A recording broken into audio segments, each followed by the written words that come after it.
I think that's a great answer, and also maybe the perfect segue over to The Blue Machine, the book you've written about the ocean, because talking about Christmas trees, that's a huge one. So it's like, Yeah. where do you even start in trying to explain it? So, what sparked the idea in giving the ocean a big book to explain the mechanics behind it? And yeah, how did you work on finding the right ideas to tackle in the book?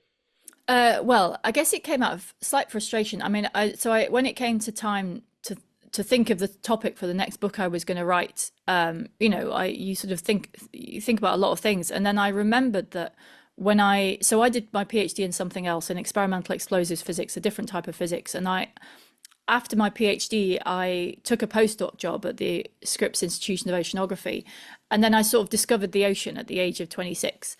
And as soon as someone had pointed it out that the ocean was this physical, they pointed out the physicality of the ocean, and I actually looked at it with physics in mind. I went, oh, I get it.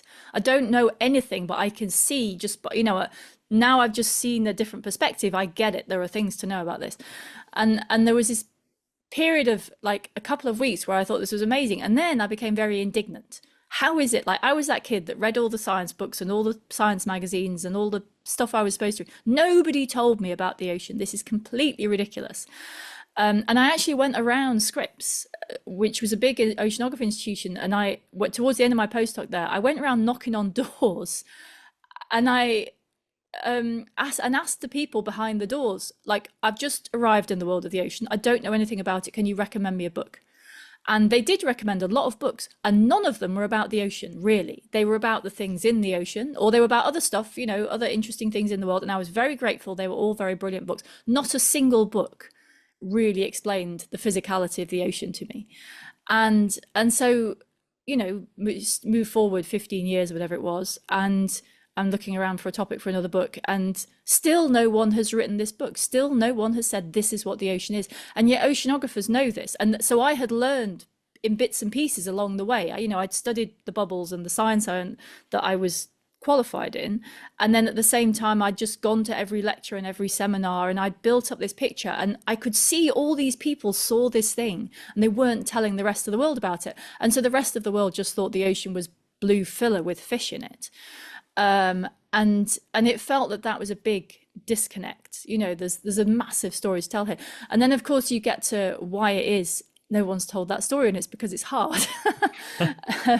And so what I did, and so I spent a long time, my first book, my writing plan was literally 10 post-it notes stuck on a piece of card, and that was all, because the structure was very simple. And this one, I collected cards and ideas, and I was looking for things that connected together some aspect of how the physical nature of how the ocean worked with a human story or an animal story.